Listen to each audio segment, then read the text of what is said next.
Good morning, Reds. At the top, it's just us.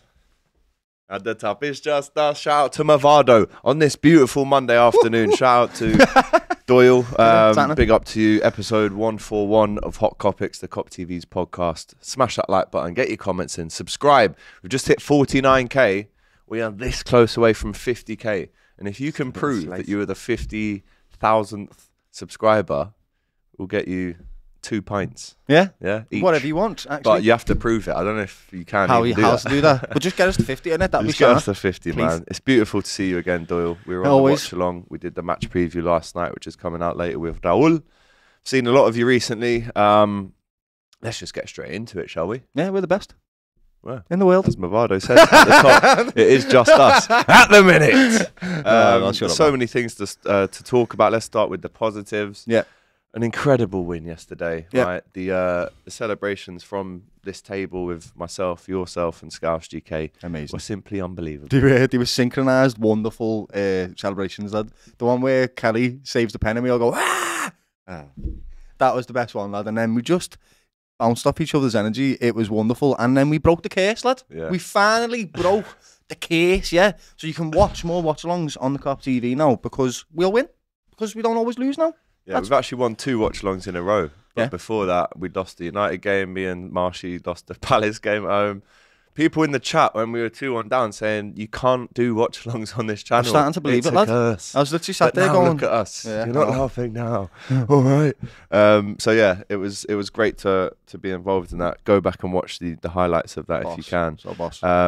And we were reacting to an incredible win for Liverpool, which again sends us 8 points clear at the top of the table. There wasn't a couple of mad moments in the stream, including some poor VAR decisions once again. Michael Oliver. But we will start with the positives. No manager in Premier League history has reached 10 wins in fewer matches from the start of their career in the competition than Liverpool's Arne Slot.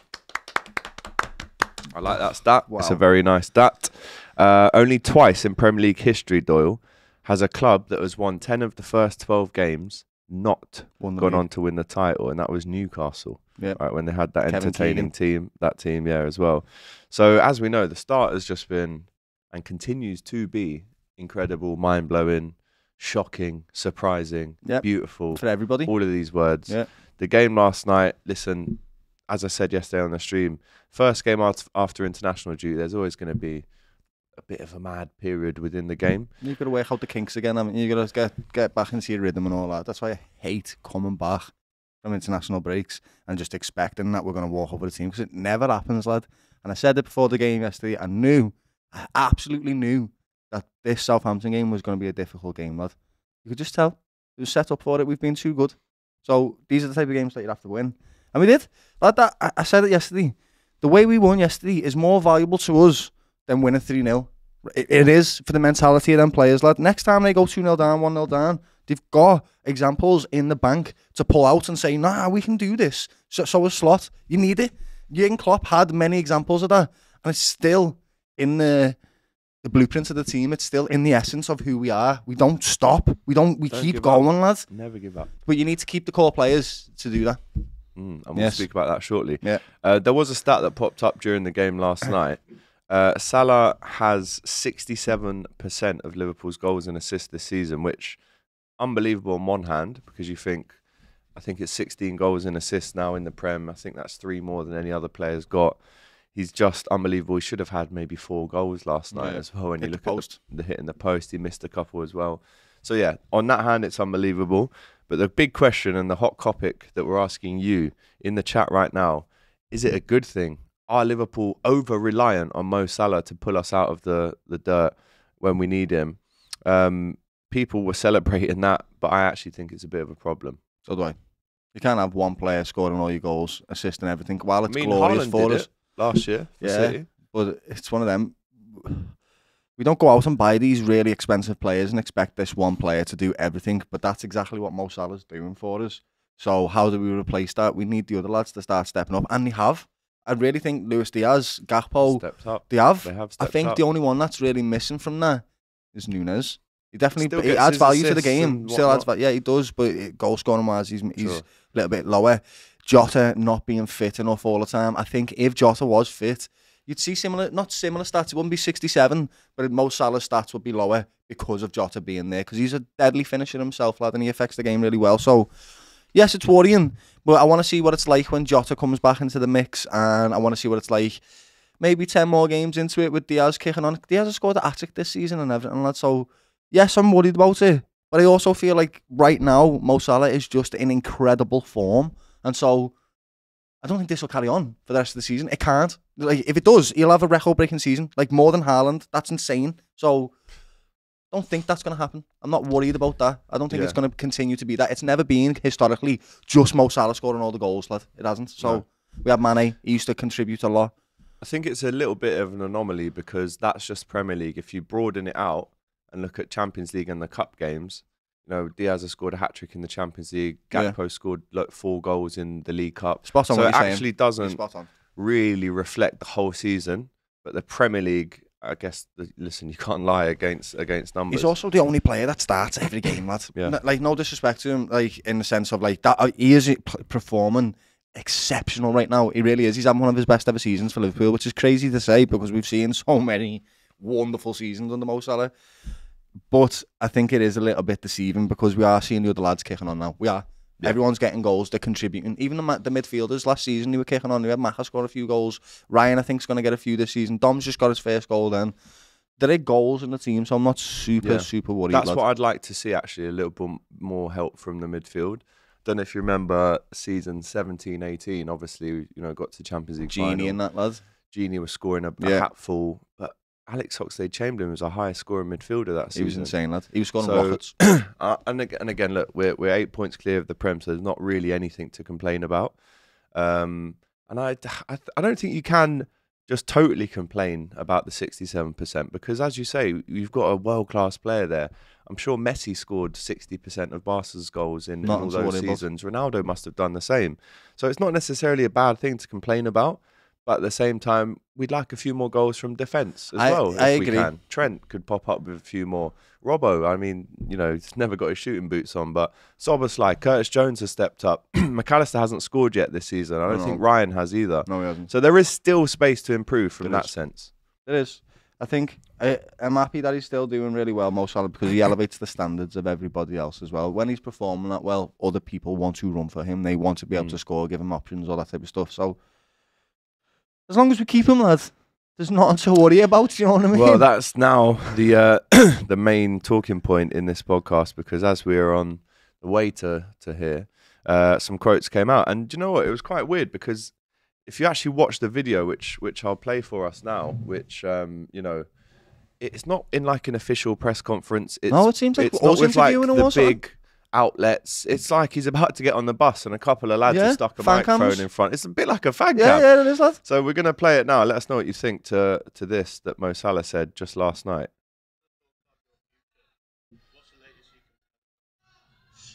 We almost in December haven't received any offer yet in the club, so probably I'm more out than him. You know, I've been in the club for many years. No club like this, but in the end, it's not in my hands. So as I said before, it's December, so I haven't received anything yet about my future.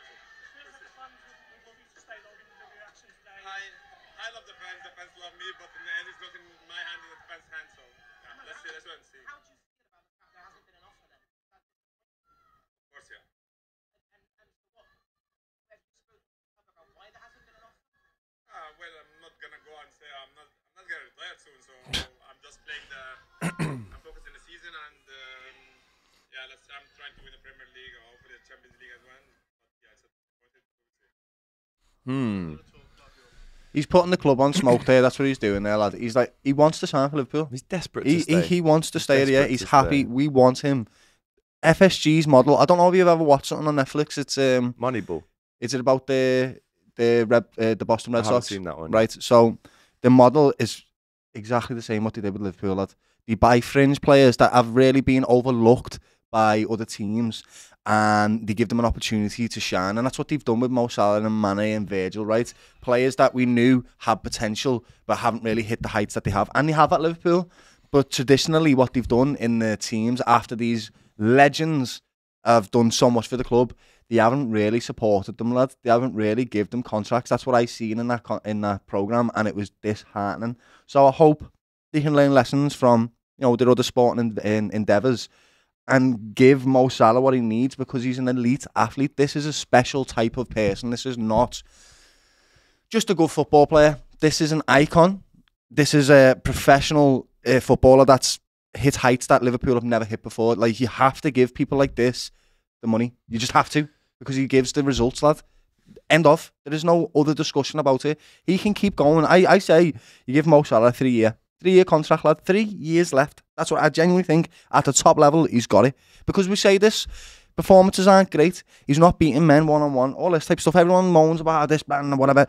He's the top goal scorer in the Premier League. He's got the most assists, lad. He's an incredible footballer. No, you have to do everything to keep him. Matt Ladson, who's at This Is Anfield, says, seems a lot of people really don't understand the difference between talks taking place and those talks reaching a point where an offer is made. So, yes, he's saying he hasn't had an offer yet.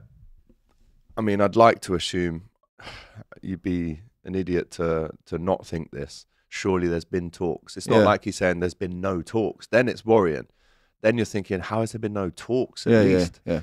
Talks are happening, but the offer hasn't come through yet because they're still agreeing and ironing out a certain few bits. I think he stays. So do I. I'm not worried at all that he goes. Neither am I. But the question is, at what point do you actually go, right, well, there is the offer? Because what he's doing at the minute is using almost every opportunity he can, interview-wise, to drop a little friendly fire, let's call it, at the club, saying I want to stay. Says, come on. And how rare is it in this day and age that you get a player, a world-class player of his quality, potentially the best player in the world, desperate to stay? Yep. These players with this... showing it on the pitch, by the way, not just talking it, lad. Like, truly leading on the football pitch, lad, and it has done for the last 6-7 years, brother. There's no doubt in my mind, if me and you, two people that just watch football, lad, and we play amateur football, whatever, if we can see that Mo Salah needs a contract, then FSG will already be on the case, lad. I'm pretty sure of it. They're not. But why are we forcing him to almost express his frustrations? I like it in-house. I don't, it's arguably the biggest week of our season right now, right? And we're almost, we're feeling a bit cheated as fans, because we're doing our bit by supporting them. The players are doing their bit by winning the games. The manager's doing his bit.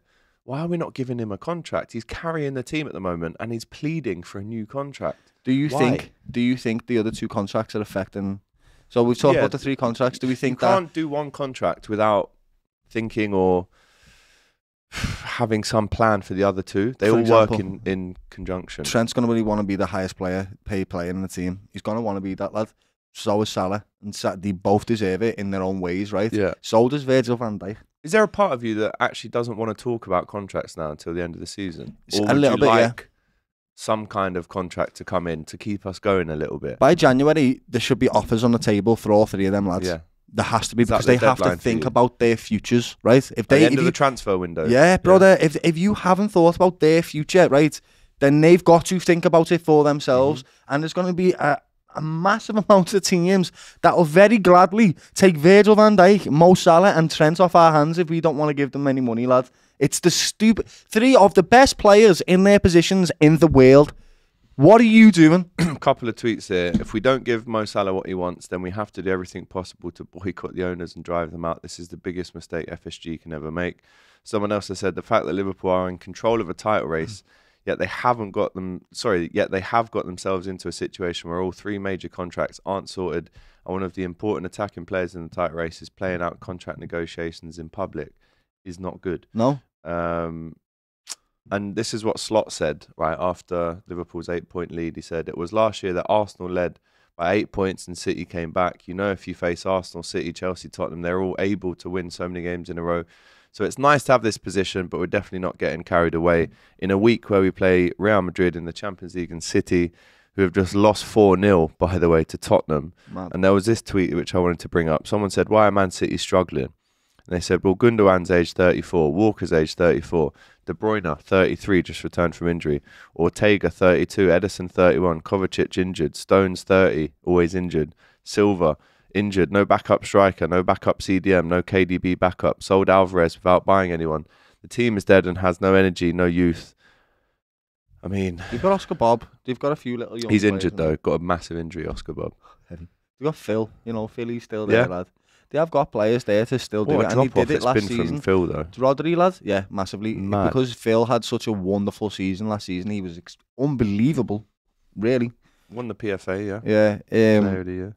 His levels have just massively dropped, and then Kevin De Bruyne is hardly on the pitch now, so we can't have that effect that you need him to have. You need players like him to play games. You need as many as you can get out of him, lad. And if he can't be on the pitch, then you're not getting results, lad. And then it goes down to the team model. How is Haaland getting a service if he hasn't got these players like Kevin De Bruyne and Phil on the pitch or playing well? He doesn't get it. It's really difficult for them, lad. I'm happy to see it, to be honest. Yeah. Are we seeing the start of the end of Man City as we know them? No, because Pep's just signed a contract extension, and when they get some dough next year, lad, they did this when Liverpool won the league. Yeah, remember? Laporte got injured and that, lad, and they struggled because they didn't have the depth that they usually have, because they usually have about 28 players that can play straight away. So, no, they're not going to disappear unless them 115 fans tell them to disappear, lad. You know what I mean? So that's about it. They'll be back next season, lad. No doubt. Yeah. I think they'll be I back hope this they won't season. be. To be honest with you, mate. I still think they could Win the fairly league. easily win the league. So do I. VAR stated that there was no conclusive evidence that Andy Robertson's challenge was outside the box. The referee's call of the penalty for the challenge by Robertson on dribbling is checked and confirmed by VAR, who deemed there was no conclusive evidence that the contact was outside the box. Let's not forget as well, and I hate doing this because it takes away the positivity and the praise that we should be giving Liverpool. But as we know, Michael Oliver was the VAR yesterday, someone who has literally factually been paid off by Man City's owners to referee in the UAE. He's still allowed to referee Liverpool and Arsenal games. And that's the Doku kick to the chest from McAllister. It's the penalty yesterday. The Sky commentator says it looks outside the box. The BBC commentators say that's outside the box for me. Liverpool fans, it's clearly outside the box. But Michael Oliver says, no, I'm giving the pen. And there was no red card on Lallana. How do you manage Michael these referees? Oliver, I started calling him Rat. What did I call him? Rat 1 and Rat 2. No, the man who won't be Who's- mentioned is Rat 1. Yeah. Rat 2 is Michael Oliver.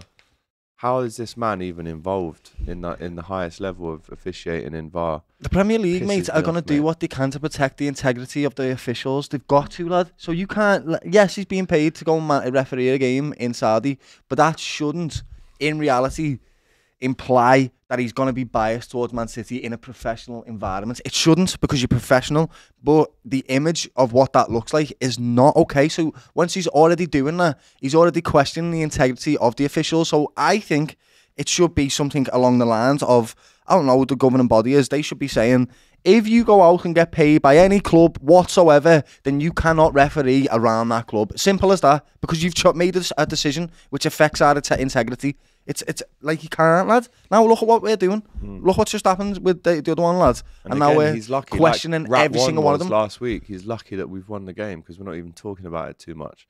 But Lallana should have been sent off, and that it wasn't a pen. So luckily for VAR again, Liverpool's quality just shines through. We're not talking about it that much. You said because you went to go over the top of it yesterday, didn't you? And I didn't let you, like, because I said we keep doing this. It was the same against was it Brighton when Salah got took out, lad? But then there was no card, no nothing. He was 3-1 goal. Villa. Villa, Bailey, yeah, sorry, lad, yeah. So there you go. Let's finish off on another positive note. We play Real Madrid on Wednesday. Oh. You know, they did win 3-0 last night, but with, again, a massively depleted, injury-ravaged team. Man City have got Feyenoord, Arne Slot's former team, and then we play them on Sunday, and I can't wait for that game. It's the biggest week of football in football. This time next week, when we do this podcast, it could be just dream stuff. Absolute dream stuff. But anyway, we've got to get through this work and these games first. Don't forget, match preview coming out later on today with Raul. It's a spicy one, right? It's funny. It's a spicy one, so make sure you do not miss that. We're the only channel that has a preview with Raul out there. And then don't forget, we'll have the fan cams after the game on Wednesday. Doyle and Raul once again lock horns. They go head-to-head on DR Sports on the watch-along, so looking forward to that. And then, yeah, we've got the match preview for the City game Thursday or Friday with Big Steve as well. So, again, a massive, massive, massive week on the Kop TV. Can we get to 50K this week? I think it's possible, Doyle. If we win, lads, I think it's possible. Yeah, please. Especially if we win, lad. And Come then share the the elation. 5-year anniversary of Kop TV is coming up in a couple of months as well. So I'm going to be 5 years already, I lad. know, mate. We've worked together for 5 years now. It's mad though, isn't it? That's a wild statement. We're getting old, you know. We are. Like, We met each other in our mid-20s. yeah, and I'm 32 now. Well, what? he is. Yeah, I'm still 30, Yeah. so hanging on. it's heavy, lad. But we're still top of the league, and that's all that matters, lad. That's all that matters. Liverpool have aged us, but we're still here. Right, smash that like button, get your comments in. Let us know your hot Kopics. Let us know everything that we've discussed this morning. Are we right? Are we wrong? Do you know better? Should you be in our seats? Let us know. And then subscribe to the channel if you're listening on the audio platforms. Give us a 5-star rating if you can. And I hope you've enjoyed this episode, right? The Reds are top of the league. Bounce into work today with a smile on your face, a spring in your step, right? Because Liverpool, and we're not celebrating prematurely, but what you must do in life is celebrate the little wins, because you might not get to experience them all the time. So when people say, all right, you're going to win the league, no, we're not saying that. All we're saying is you have to enjoy it as it happens. It's just the best Enjoy start. life This as is it happens. The best people. start that any Don't Premier get too League ahead of manager's had, lad. yourself. But every week that we're at the top, yes, we will celebrate a little bit, because life's too short to not. Yeah. Yeah. Lad, the best Premier League start to any manager. I'm going to enjoy We're that. gonna enjoy Thank you that. very much, And if Arnie you Slot, want to lad. say, oh, Liverpool keep winning, they're so unlucky, wait till they get an injury. Well, Elliot's been 3 months out, Trent's Alisson. out, number one goalie hasn't played for 2 months, and Jota. Jota's been out for over a month, and we've 4 had of no our core injuries. players. Come on. Yeah. Anyway, right, we'll end on the good stuff. Big up the Reds, big up Arnie Slot, and we'll see you on this podcast next Monday, where life could be extremely sweet. Yeah. Right? Take care, guys. Thanks for the love. See you soon.